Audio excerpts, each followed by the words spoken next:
The Wyoming wind howled like a wounded animal across the frozen plains, and Matthias Wright pulled his collar tighter around his neck as his horse trudged through the deepening snow.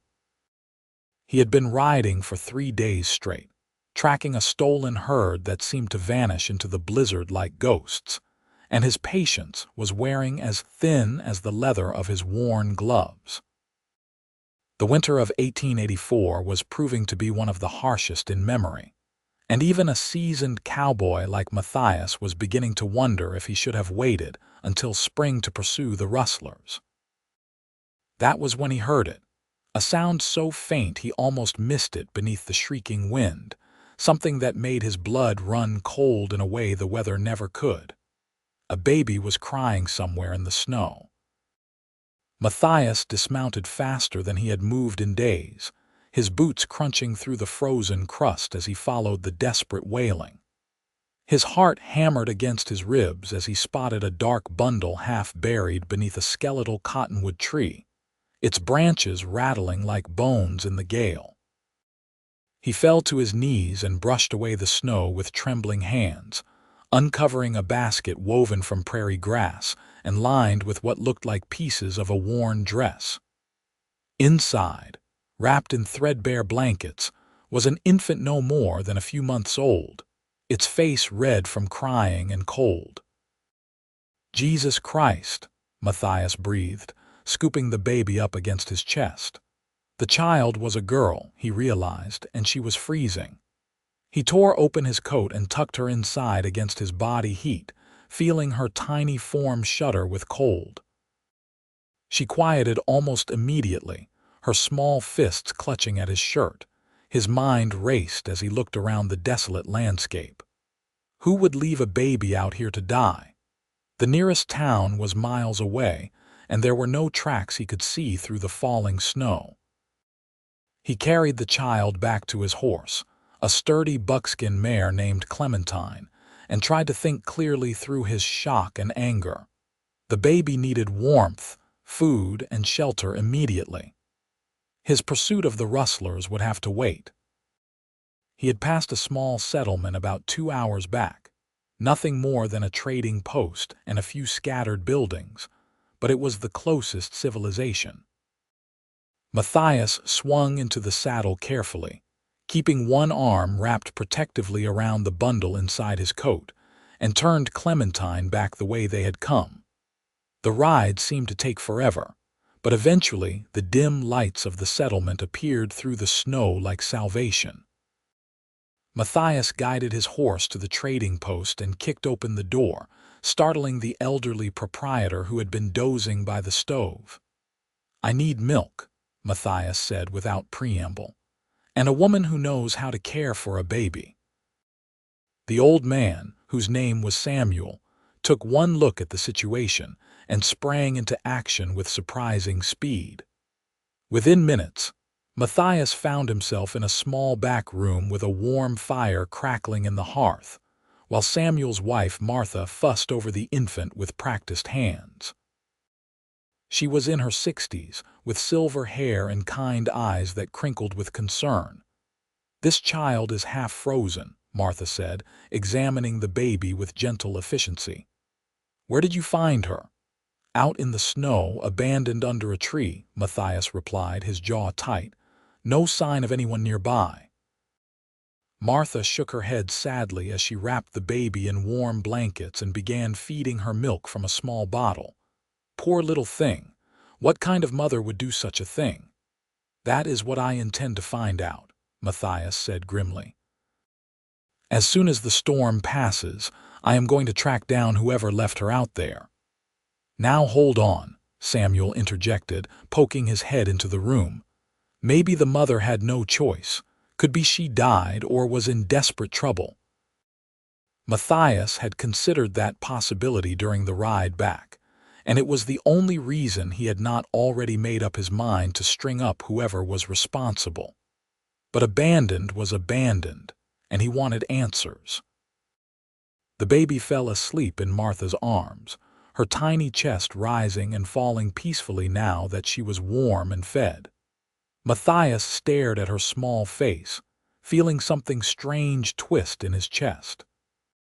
He was 32 years old, had spent most of his adult life drifting from ranch to ranch, and had never given much thought to children. But looking at this helpless infant who had nearly died alone in the snow, he felt a fierce protectiveness surge through him. "I will stay the night and head out at first light," he told Martha. "Can you watch her while I search?" "Of course," Martha said. "But what if you do not find the mother?" "Then I will figure something out," Matthias replied, though he had no idea what that something might be. He slept poorly that night, his dreams haunted by the image of that basket half buried in snow.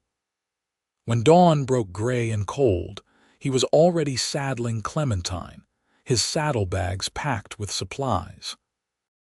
The storm had passed during the night, leaving the world blanketed in fresh powder that would make tracking difficult, but not impossible. Matthias rode back to where he had found the baby, studying the area carefully in the pale morning light. The basket was still there, and now that he could see more clearly, he noticed other details. There were tracks, faint but visible, leading away to the north. They were small, likely made by a woman, and they were staggered as if the person had been stumbling. His heart began to pound as he followed the trail. If the mother had walked away from the baby, she could not have gone far in that storm. He might find her frozen body just over the next rise, but he did not find a body. Instead, the tracks led him on a winding path through the snow for nearly 2 miles before they disappeared at a rocky outcropping where the wind had scoured the ground clean. Matthias circled the area several times, trying to pick up the trail again, but it was useless. Whoever had left those tracks had either been picked up by someone else or had found shelter among the rocks. He was about to give up and widen his search when he spotted something wedged between 2 boulders. It was a small leather journal, its cover worn and water-stained. Matthias dismounted and retrieved it, his gloved fingers fumbling with the pages. The entries were brief and written in a feminine hand that grew increasingly shaky as the pages progressed. The name on the inside cover made his breath catch in his throat. "This journal belongs to Temperance Palmer. If found, please return to my father, Marcus Palmer, in Telluride, Colorado." Matthias flipped through the pages, reading snatches of text that painted a troubling picture. Temperance wrote about leaving her father's home after a terrible argument, about discovering she was pregnant by a man who had abandoned her, about trying to make her way to a distant aunt in Montana. The final entry was dated just 2 days ago. "I cannot go on. Emma grows weaker every day and I have no milk left to give her. I have failed as a mother. Perhaps if I leave her where someone might find her, she will have a chance. I cannot watch her die in my arms. God forgive me, I am not strong enough. I will walk into the storm and let it take me. At least then, Emma will not have to watch me fail her anymore." Matthias felt sick as he closed the journal. The woman had not abandoned her child out of cruelty, but out of desperation, and what sounded like the depths of despair. And now she was somewhere out in this frozen wilderness, possibly already dead. He spent the rest of the day searching the area, calling out for Temperance until his voice was hoarse. But the wind swallowed his shouts, and the snow revealed no more secrets. As the sun began to set, casting long purple shadows across the drifts, Matthias was forced to admit that he would not find her today.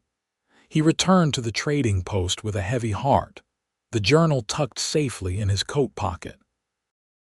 Martha had kept the baby, Emma, warm and fed, and she listened with tears in her eyes as Matthias explained what he had discovered. "That poor girl," Martha whispered. "She must have been out of her mind with grief and hunger." "I have to keep looking," Matthias said. "If she is still alive, she will not last much longer out there." For the next 5 days, Matthias scoured every inch of the surrounding territory. He followed every canyon, checked every cave and overhang, and asked every traveler he encountered if they had seen a woman alone in the snow. But Temperance Palmer seemed to have vanished like smoke. On the sixth day, half frozen and exhausted, Matthias was forced to accept that she was likely dead. The guilt ate at him like acid. If only he had found Emma sooner, if only he had been able to track Temperance before the trail went cold, maybe he could have saved them both. That night, holding little Emma as she slept against his shoulder, Matthias made a decision. He would take the baby to Telluride and find her grandfather, Matthias Palmer.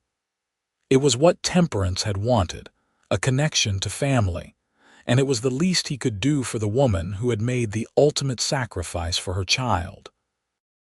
"I will tell him what happened," Matthias murmured to the sleeping infant. "I will make sure he knows that your mother loved you more than her own life."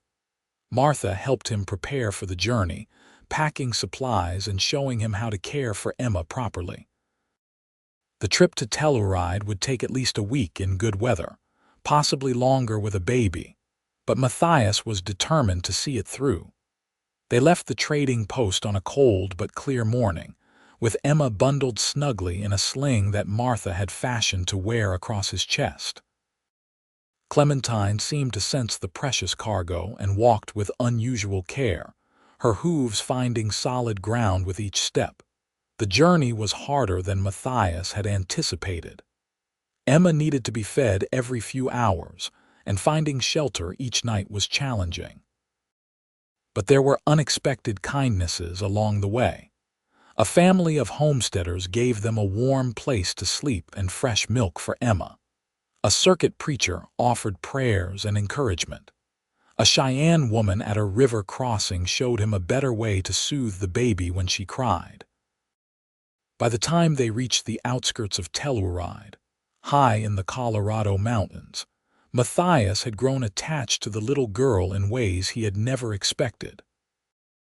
She would grab his finger with her tiny hand and stare up at him with solemn dark eyes, and he would feel his heart squeeze painfully in his chest. The thought of handing her over to a stranger, even her own grandfather, filled him with an inexplicable dread. Telluride was a bustling mining town, its streets crowded with prospectors, merchants, and all manner of frontier folk seeking their fortunes in the silver-rich mountains. Matthias asked directions to the Palmer residence and was pointed toward a modest, but well-kept house on the edge of town. He stood on the porch for a long moment, Emma sleeping peacefully against his chest before finally knocking. He heard footsteps inside, and then the door opened to reveal a middle-aged man with graying hair and tired eyes. "Matthias Palmer?" Matthias asked. "Yes," the man said warily. "Who are you?" "My name is Matthias Wright. I have news about your daughter Temperance." Matthias Palmer's face went white. "Come in," he said quickly, stepping aside. "Please come in." The house was neat and plainly furnished, with the air of a place that had once been filled with life but had grown quiet and empty.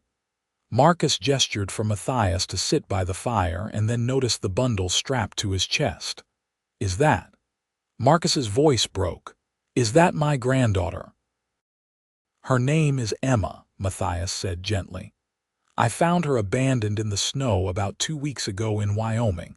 I have been searching for Temperance ever since." Marcus sank into a chair as if his legs would no longer hold him. "Where is she? Where is my daughter?" Matthias pulled out the journal and handed it to him. "I found this near where Emma had been left. I searched for days, but the storm had covered her tracks. I am sorry, Mr. Palmer. I do not believe she survived." Marcus opened the journal with shaking hands and began to read. Tears streamed down his weathered face as he absorbed his daughter's final words. When he finished, he clutched the journal to his chest and wept openly. "This is my fault," he gasped. "I drove her away. She told me she was pregnant, and I was so angry, so ashamed. I said terrible things. I told her to leave and never come back. I did not mean it. I was just angry. I would have forgiven her. I would have helped her. But she was gone before I could take it back." Matthias felt the man's anguish like a physical blow. He carefully extracted Emma from the sling and held her out. She left Emma where someone would find her. She wanted her daughter to live. That counts for something. Marcus took the baby with trembling hands, gazing down at her with wonder and heartbreak. "She looks like Temperance did as a baby," he whispered. "The same dark hair, the same little nose." Emma chose that moment to wake up and began to fuss. Marcus looked suddenly panicked. "I do not know how to care for a baby. My wife died 5 years ago. I am alone here." "I can help you find someone," Matthias offered, though the words felt like glass in his throat. His job was done. He had brought Emma to her family. He should leave now, get back to his own life, forget about the baby who had wormed her way into his heart.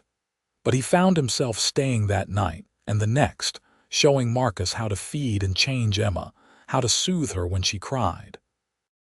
Marcus was grateful but clearly overwhelmed, and Matthias could see the man was struggling with his grief while trying to care for an infant. On the third day, as Matthias was preparing to finally leave, Marcus stopped him at the door. "Wait," the older man said. "I have a proposition for you. Stay here at least for a while. Help me with Emma until I can manage on my own. I will pay you whatever you need. I just cannot do this alone, and she seems to have taken to you." Matthias looked back at Emma, who was watching him from her makeshift cradle near the fire. She gave him a gummy smile, and he felt his resolve crumble. "All right," he said. "I will stay for a little while." A little while turned into weeks, then a month.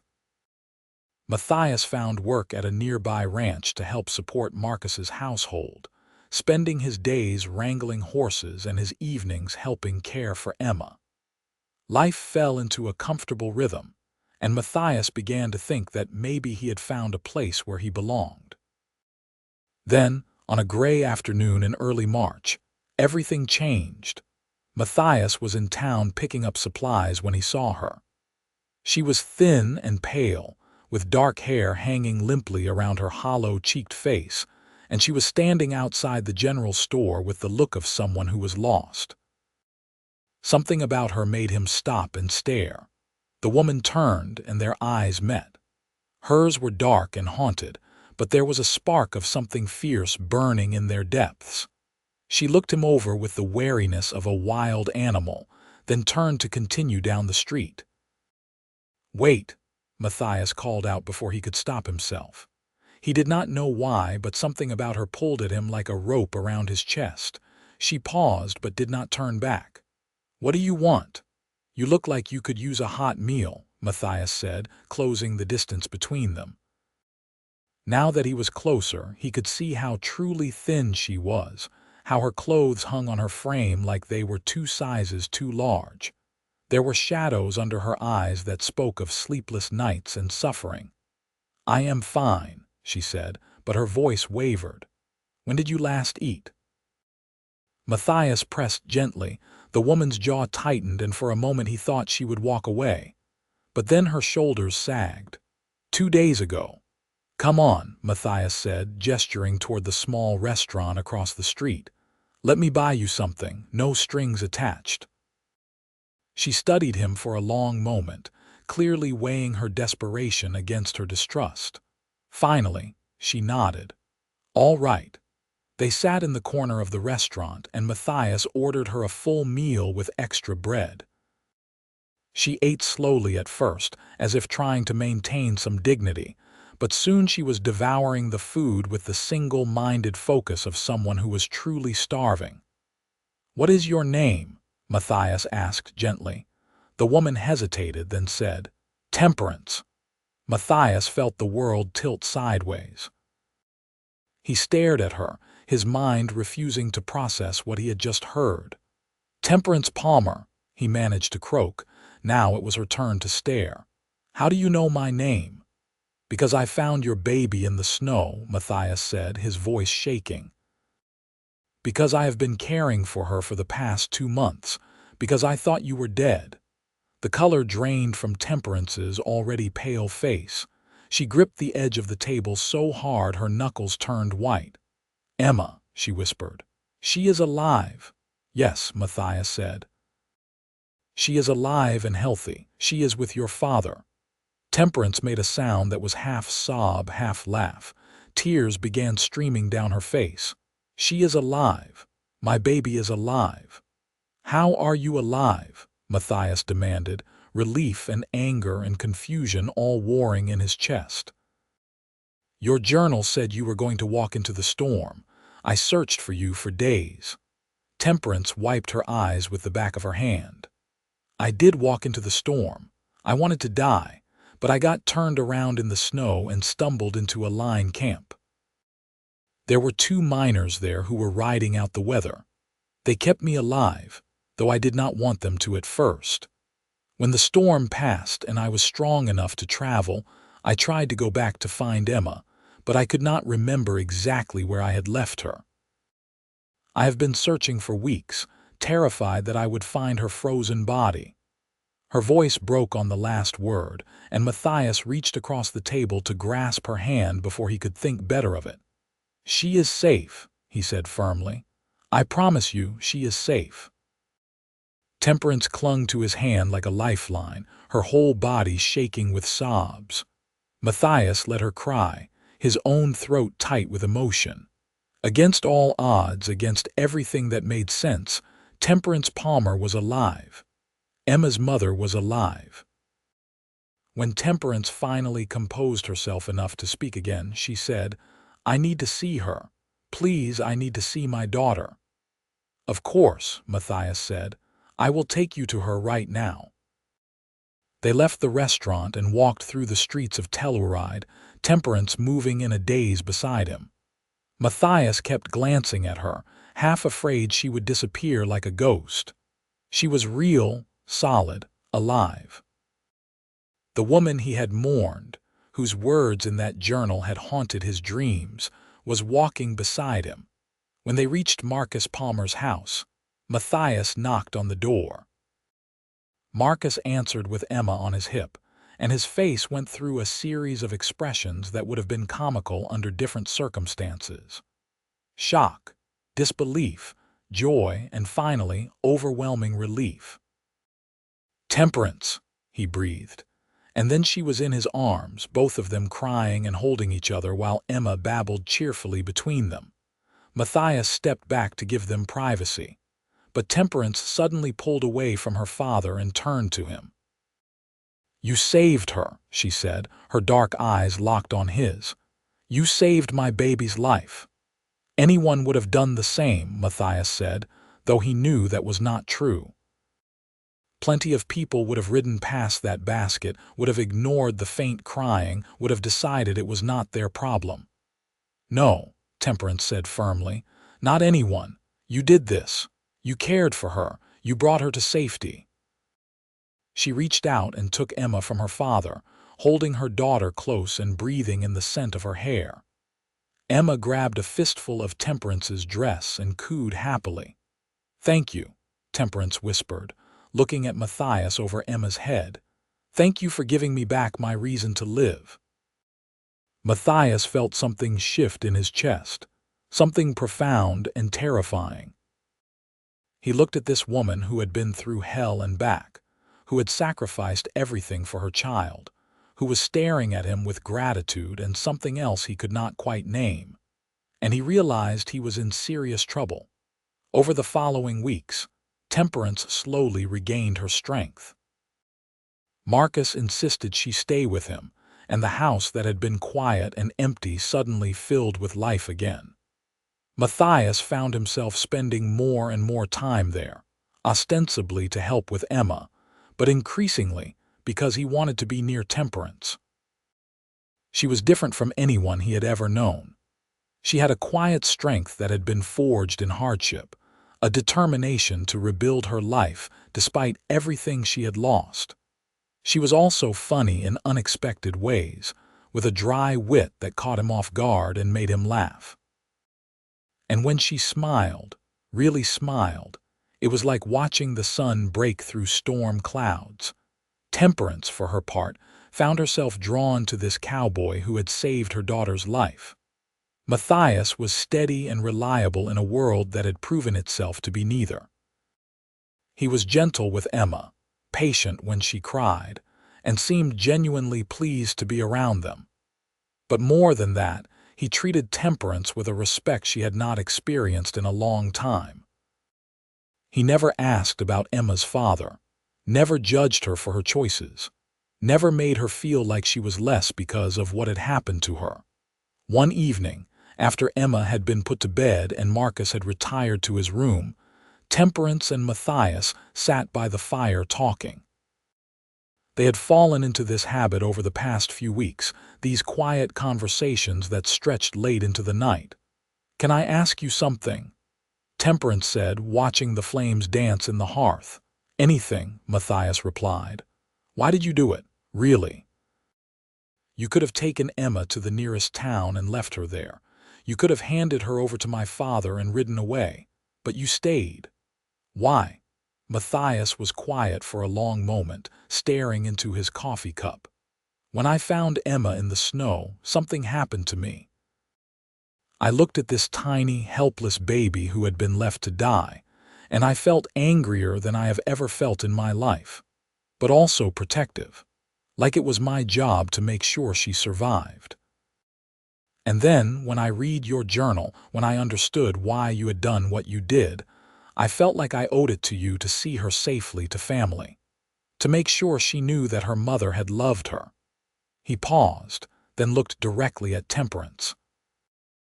"And then I met you, alive against all odds, and I realized I had been mourning a woman I never knew. But now I am getting to know you, and I find myself wanting to stay for entirely different reasons." Temperance's breath caught in her throat. "What reasons?" "Because I think you are remarkable," Matthias said simply. "Because I admire your strength.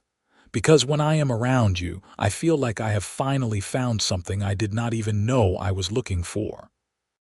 Temperance felt tears prick at her eyes, but these were different from the tears she had cried so often over the past months. These were tears of something that felt dangerously like hope.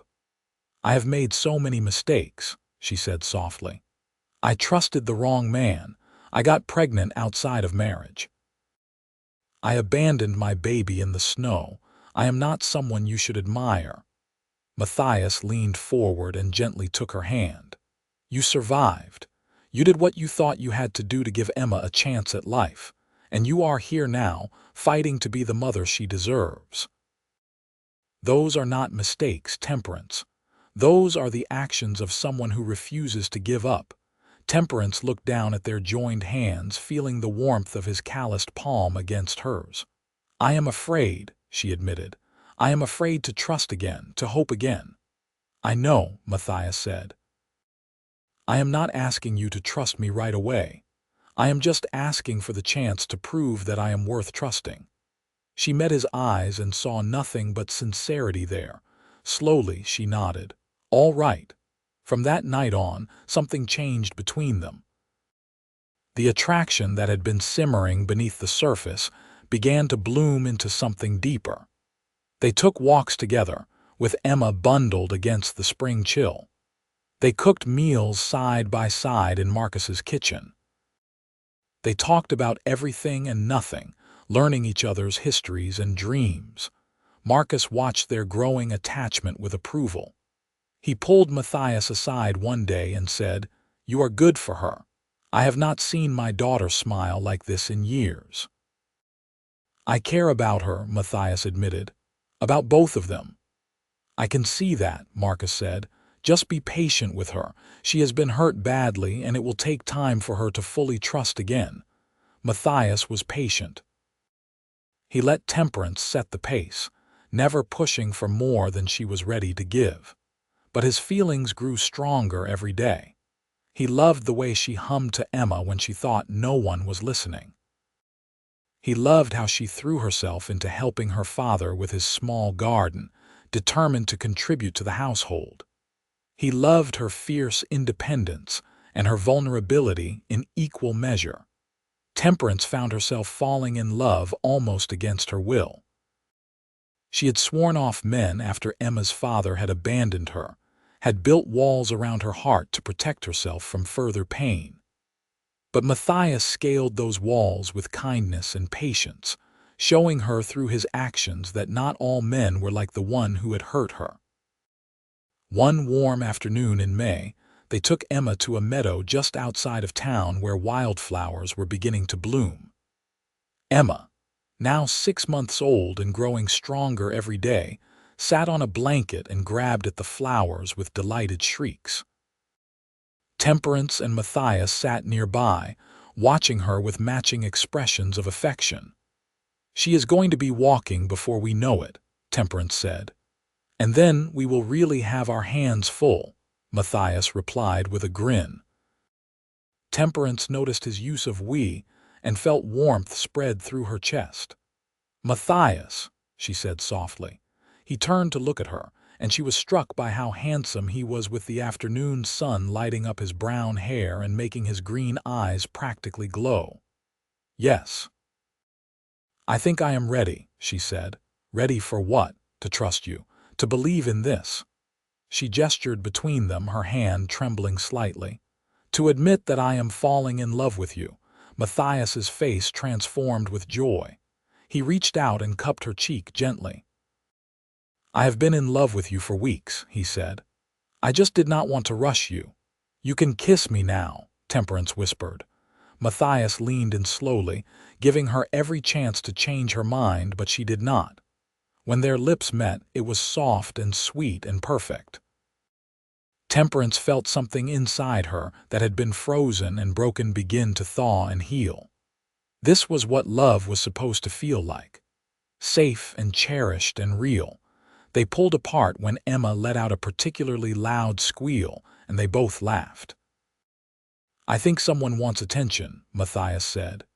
"She is probably hungry," Temperance replied, but she could not stop smiling. They packed up their things and headed back to town, walking close together with Emma between them. Temperance felt like she was floating. After so much darkness, so much pain and fear, she had found light again in the most unexpected place.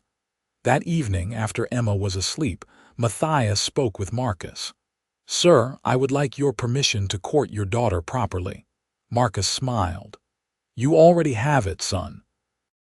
You have had it for a while now. I think you are exactly what Temperance needs." "And she is exactly what I need," Matthias said. "I want to build a life with her and Emma. I want to be a real family." "Then make it happen," Marcus said, clapping him on the shoulder. "You have my blessing." Matthias courted Temperance with all the romance he could muster, which was more than he had known he possessed. He brought her wildflowers and pretty stones from the creek. He wrote her letters even though they lived in the same house, leaving them under her door in the morning. He sang to her and Emma, his voice rough but earnest. He showed her every day through countless small actions that he loved her and Emma more than anything in the world. Temperance blossomed under his attention. The haunted look gradually faded from her eyes, replaced by genuine happiness. She laughed more, smiled freely, and allowed herself to dream about the future again. She found work as a seamstress in town, taking pride in earning her own money and contributing to the household. But her favorite moments were still the quiet evenings spent with Matthias, talking by the fire or taking walks under the stars.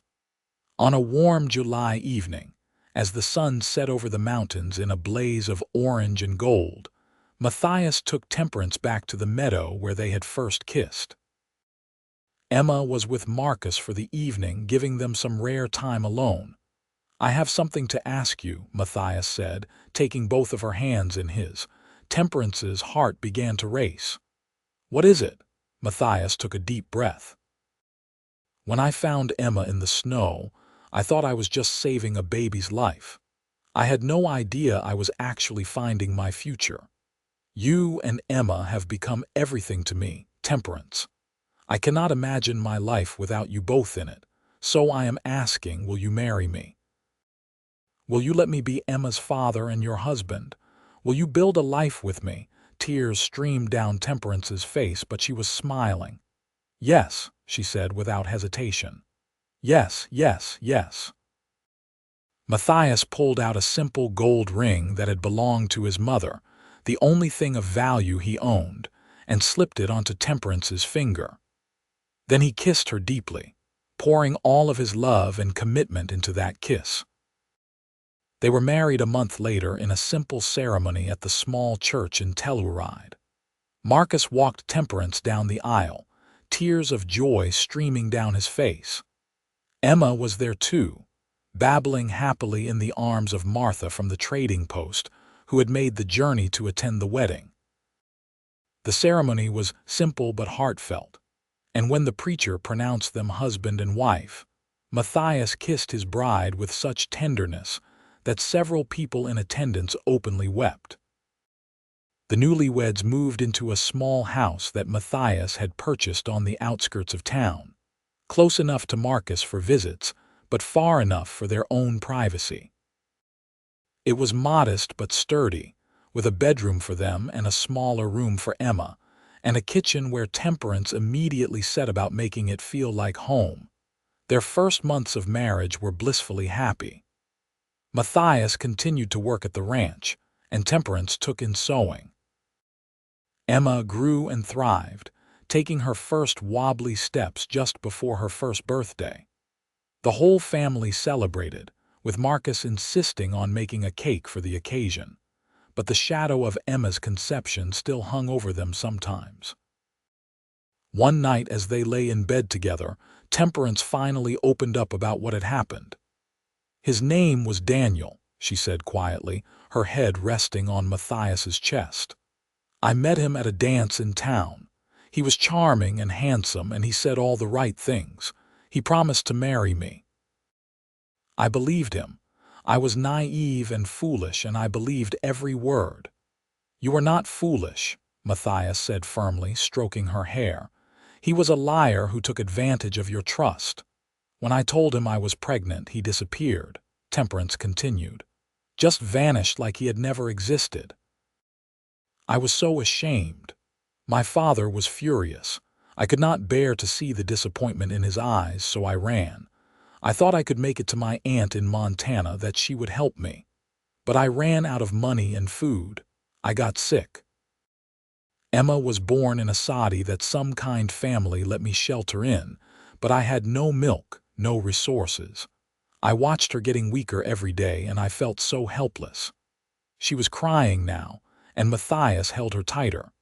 You did what you thought you had to do to save her. I thought if I left her where someone would find her, she would have a chance, and then I would not have to watch her die. I know how terrible that sounds. It sounds like someone who was desperate and traumatized, Matthias said. You were not in your right mind, Temperance.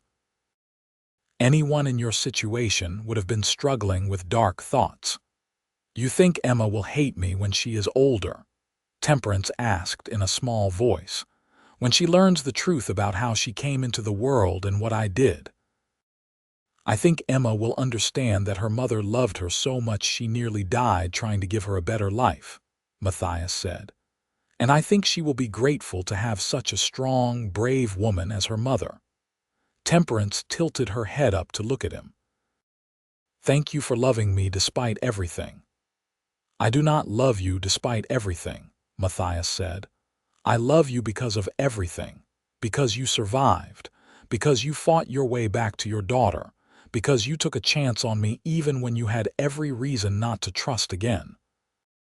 They made love that night with a tenderness and passion that left them both breathless, and Temperance felt the last chains of her past finally fall away. She was free. She was loved. She was home. Life settled into a comfortable rhythm over the next few years. Emma grew into a bright, energetic child with her mother's dark eyes and a smile that could light up a room. She adored both of her parents, though she had a special bond with Matthias, who she called Papa and followed around like a devoted shadow. When Emma was 3 years old, Temperance discovered she was pregnant again. She was nervous at first, memories of her difficult pregnancy with Emma still fresh in her mind, but this time was different. She was healthy, well-fed, and surrounded by people who loved her. Matthias fussed over her constantly, much to her amused exasperation.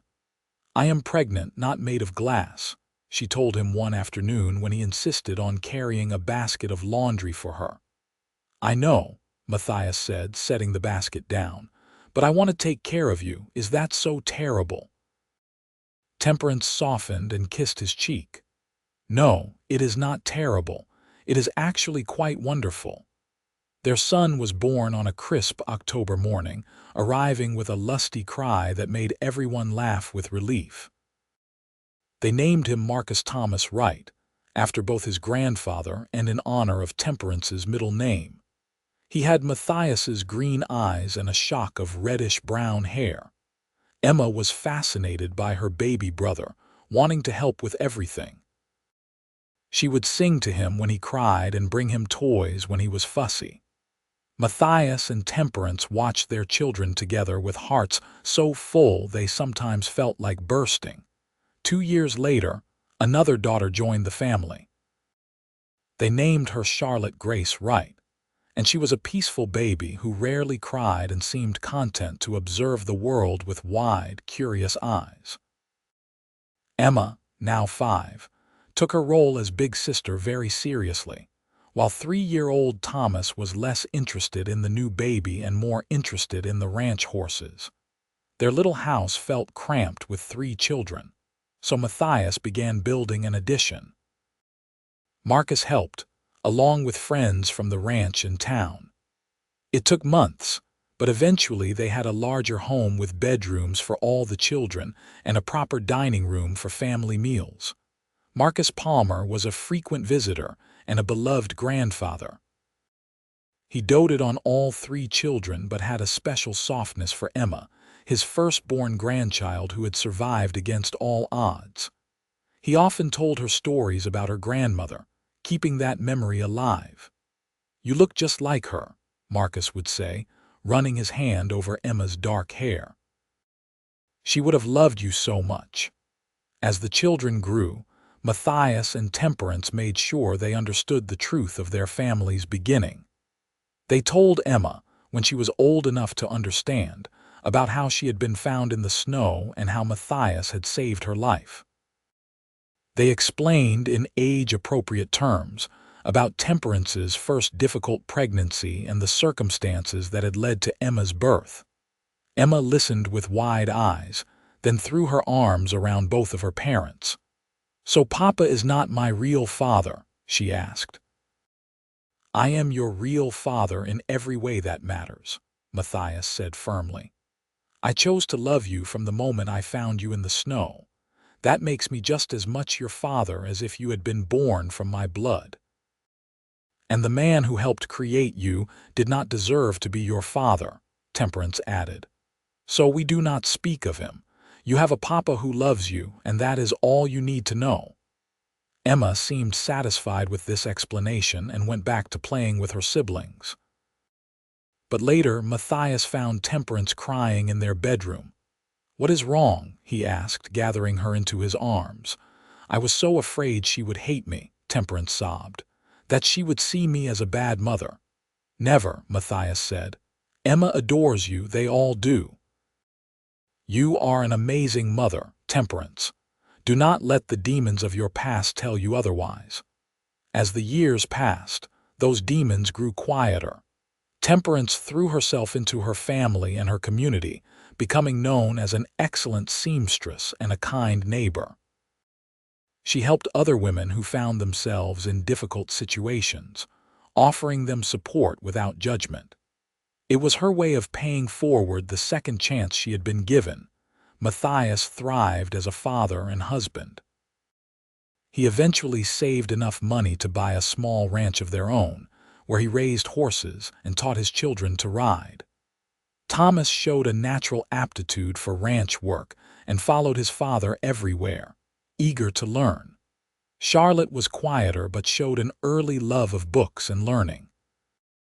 And Emma, their firstborn, grew into a compassionate young woman who had inherited her mother's strength and her father's kind heart. On their 10th wedding anniversary, Matthias surprised Temperance with a trip back to the spot where he had found Emma. It was summer now, and the landscape that had been frozen and deadly was lush and green. Wildflowers carpeted the ground, and birds sang in the cottonwood tree that had once sheltered a desperate mother's last hope.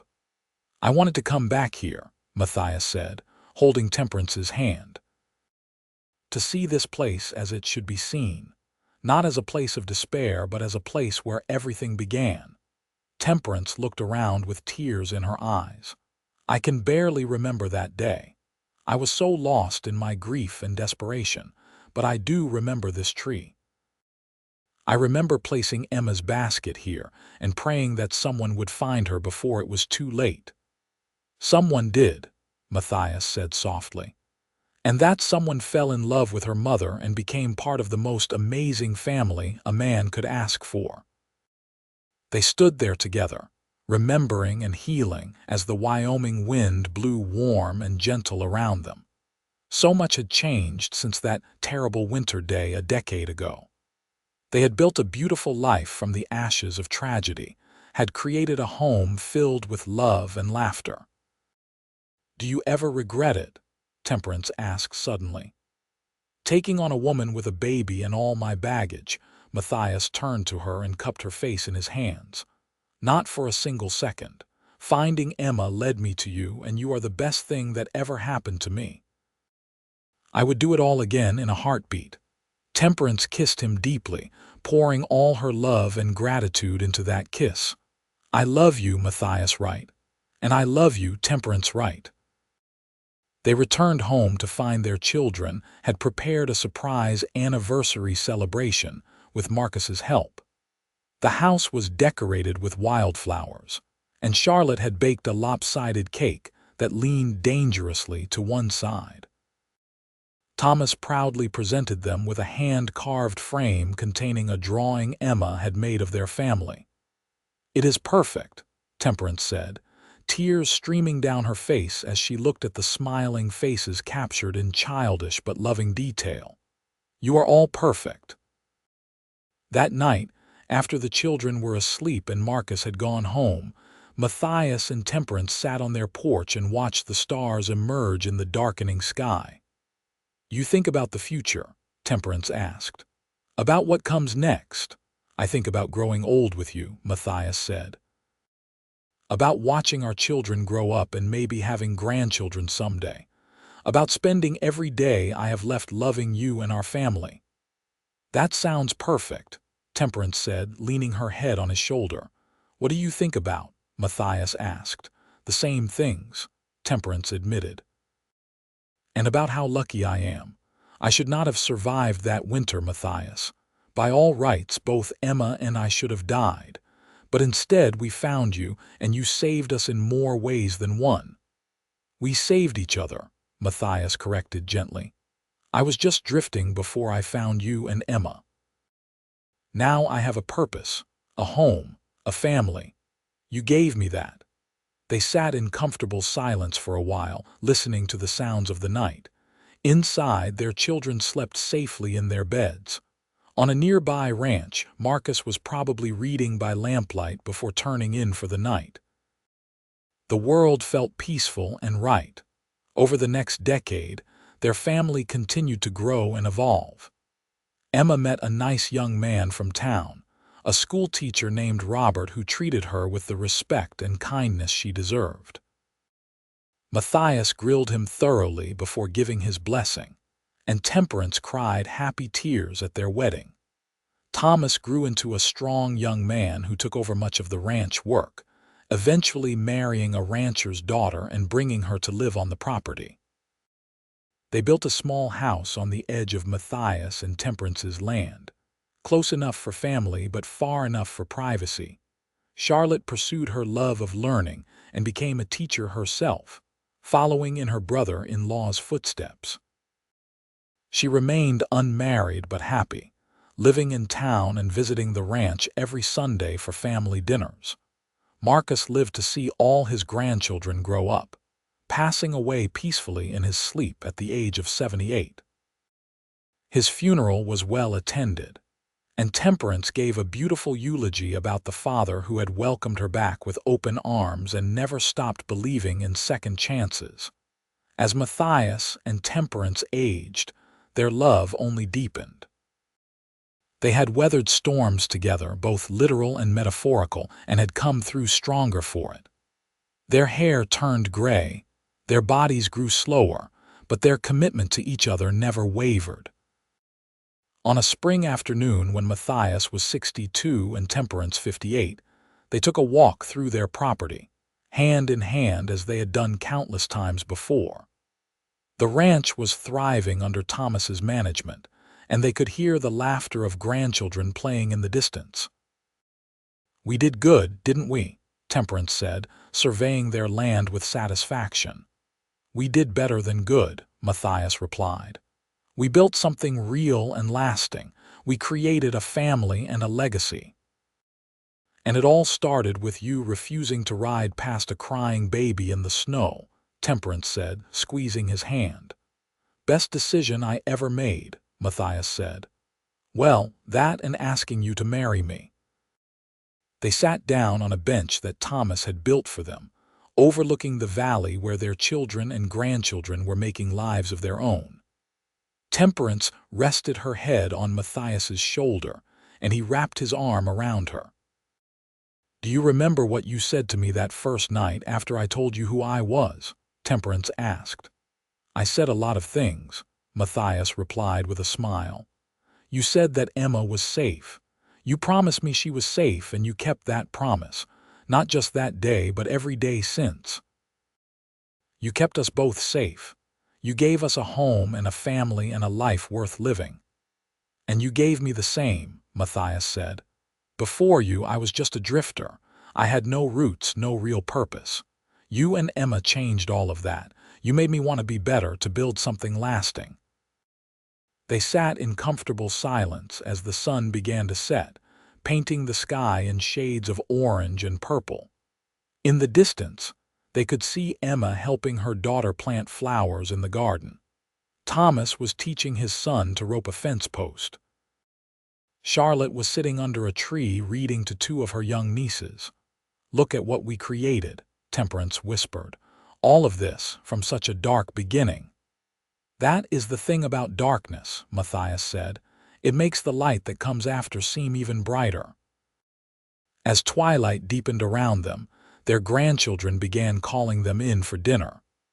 Matthias stood and offered his hand to Temperance, pulling her to her feet with the ease of long practice. They walked back to the house together, surrounded by the family they had built and the love they had nurtured for 3 decades. That night, in the privacy of their bedroom, Temperance pulled out a small wooden box she kept hidden in the back of her dresser. Inside was the journal Matthias had found all those years ago, its pages yellowed with age. "I still cannot believe you kept this," Matthias said as she showed it to him. "It reminds me of where I came from," Temperance said, "of how close I came to losing everything. And it reminds me of the man who refused to let that happen." She opened to the last page, where her desperate final entry had been written in a shaky hand. Below it, in newer ink, she had added something years ago. "I was wrong. I did have the strength. I survived, and so did my daughter. We found a man who showed us what real love looks like. His name is Matthias Wright, and he saved our lives in more ways than one. If you are reading this, know that even in the darkest moments, hope can find a way. Love can find a way. We are living proof." Matthias read the words and felt his throat tighten with emotion. "You never told me you wrote this." "I added it on our 5th anniversary," Temperance said. "I wanted there to be a proper ending to the story, a happy one." "It is a good ending," Matthias agreed. The best kind. They tucked the journal away and climbed into bed together, fitting together like two pieces of a puzzle after years of practice. Outside, the Wyoming night was clear and cold, stars glittering overhead like diamonds scattered across velvet. Inside, the house was warm and full of love. As Matthias drifted off to sleep with Temperance curled against his side, he thought about that winter day 30 years ago when he had heard a baby crying in the snow. He had been on his way somewhere else, chasing something he could not even remember now. If he had been riding faster, if the wind had been blowing harder, if he had been just a little more focused on his destination, he would have missed it entirely. But he had not missed it. He had stopped and he had listened and he had found Emma. And through Emma, he had found Temperance. And together, they had found a life neither of them could have imagined. It was not the life he had planned. It was better, much better. Years continued to roll by with the gentle insistence of seasons changing. Matthias and Temperance grew older, but remained devoted to each other and their ever-expanding family. They were blessed to see great-grandchildren arrive, tiny perfect beings who carried forward the legacy they had built. Emma's daughter became a nurse, dedicated to helping others. Thomas's sons took over the ranch, expanding it with new ideas while respecting the traditions their grandfather had established. Charlotte's nephew, whom she had mentored, became a lawyer and fought for justice in the growing towns of Colorado. When Matthias was 70, he fell ill with a fever that had everyone worried. For 3 days, Temperance barely left his bedside, holding his hand and telling him stories of their life together. Their children gathered, fearing the worst. But Matthias pulled through, emerging weaker but still fighting. "I am not ready to leave you yet," he told Temperance when he was finally well enough to sit up. "We still have more years to spend together." "Do not you dare leave me," Temperance said fiercely, tears streaming down her face. "We made a promise to grow old together, and I am holding you to it." "Yes, madam," Matthias said with a weak smile. He recovered slowly but surely, and by summer he was well enough to walk around the ranch again, though his pace was slower than it used to be. Temperance stayed close, never letting him overexert himself. "You are smothering me," Matthias complained good-naturedly one afternoon. "Good," Temperance replied. "After 35 years of marriage, I have earned the right to smother you." Their friends and neighbors marveled at their relationship, at the obvious love that still burned between them after all these years. They were often seen walking hand in hand, sitting close on their porch, or simply being together in comfortable silence. On their 40th wedding anniversary, the entire family gathered for a massive celebration. The ranch was filled with children, grandchildren, great-grandchildren, and friends from across the territory. There was music and dancing and enough food to feed an army. Emma stood up to give a toast, her own hair now streaked with gray. 40 years ago, my mother married the man who saved my life, but more than that, he saved her life too. They built this family on a foundation of love and second chances, and they taught all of us what it means to never give up, to always fight for the people you love. To my parents, who showed us all what true love looks like. Everyone raised their glasses, and Temperance wiped away tears as Matthias kissed her cheek. They danced that night, slowly and carefully, but with all the love and joy they had felt on their wedding day. As the celebration wound down and guests began to leave, Matthias and Temperance found themselves alone on their porch once more, watching the stars emerge. 40 years, Temperance mused. "It has gone by so fast." "And yet it feels like I have known you forever," Matthias said. "Like my life before you was just preparation for this." "Do you have any regrets?" Temperance asked. Matthias thought for a moment, then shook his head. "Not a single one. Everything I have done, Every choice I have made since the day I found Emma has led to this moment right here. How could I regret any of it? I have one regret, Temperance said quietly. Matthias turned to her in surprise. What is it? That I cannot live this life with you all over again, that we only get this one chance. I wish I could do it all again, every moment, because it has been the most wonderful adventure. Matthias pulled her close and kissed her forehead. Then we will have to make the most of whatever time we have left. And they did. They spent their remaining years surrounded by love and family, never taking a single day for granted.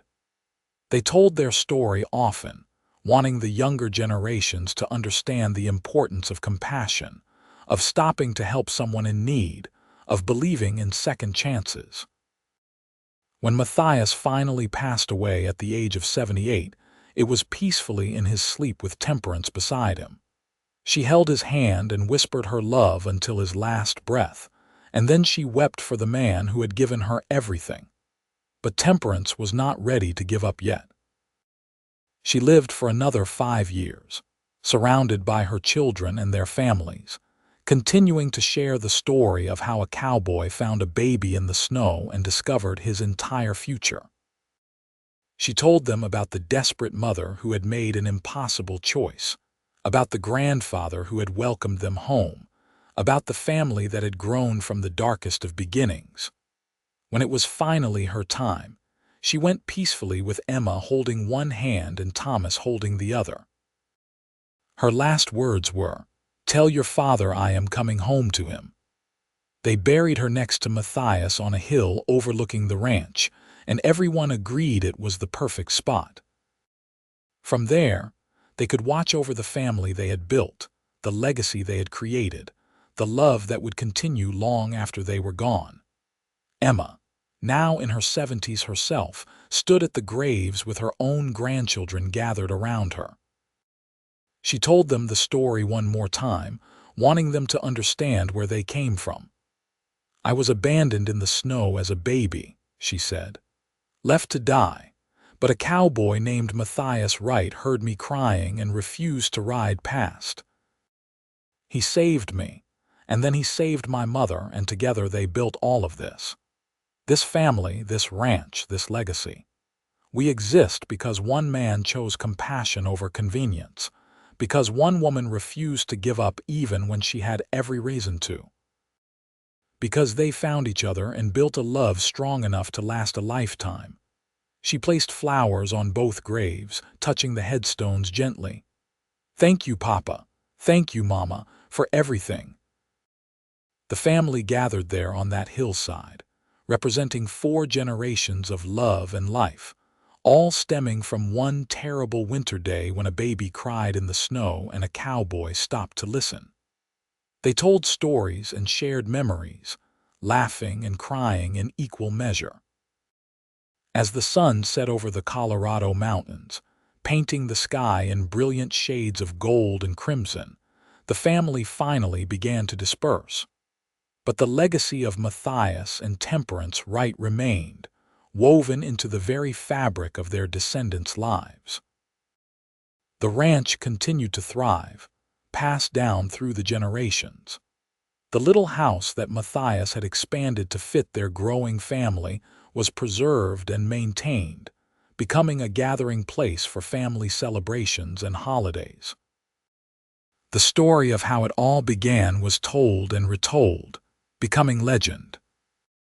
And sometimes, on clear winter nights when the stars shone bright and cold, people swore they could see 2 figures walking hand in hand across the snowy fields, forever together in the land they had loved, watching over the family they had created from the most unlikely of beginnings. Their love story became more than just family history. It became a testament to the power of compassion, the possibility of redemption, and the enduring strength of love. Teachers told it in schools as an example of doing the right thing even when it was difficult. Preachers referenced it in sermons about mercy and second chances.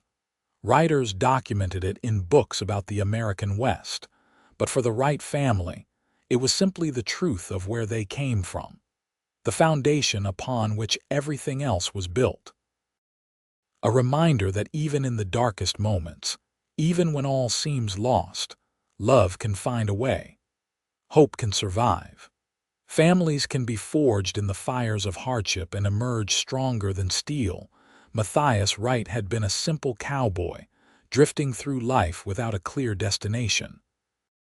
Temperance Palmer had been a desperate young mother who thought she had reached the end of her road.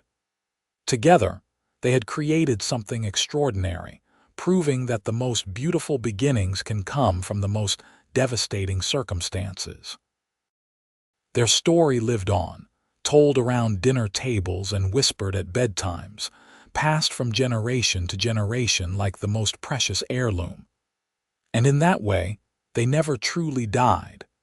They lived forever in the hearts and memories of those who came after, their love eternal, their legacy secure. The ranch continued to prosper well into the 20th century, adapting to changing times while maintaining the values that Matthias and Temperance had instilled. Every Wright who worked that land knew the story, felt the weight of that legacy, and strived to live up to the example set by their ancestors. And on cold winter days, when the wind howled across the Wyoming plains and snow covered the ground, the Wright family would gather in the old house and tell the story again. They would talk about the baby who survived against all odds, the mother who fought her way back from the brink of death, and the cowboy who saved them both and found his heart in the process. It was a story of the Wild West, but more than that, it was a love story for the ages. A reminder that families are not always made of blood, but are often forged in the crucible of shared experience and unconditional love. That the greatest treasures in life are often found when we stop pursuing what we think we want and pay attention to what we actually need. Matthias Wright had needed a family to love. Temperance Palmer had needed someone to believe in her again. Emma had needed parents who would cherish her. And together, they had found exactly what they needed in each other. That was the true magic of their story. Not that it happened at all, but that it happened to them. Three lost souls who found each other in the snow and built a home in each other's hearts. A home that would stand the test of time, weather every storm, and remain standing long after they were gone. And so the story ended where it began, in the snow and the cold, but with warmth and love replacing despair and fear. The Wright family legacy continued, generation after generation, all because one cowboy heard a baby cry and chose to stop, chose to care, chose to love. It was the best choice he ever made, and it changed everything.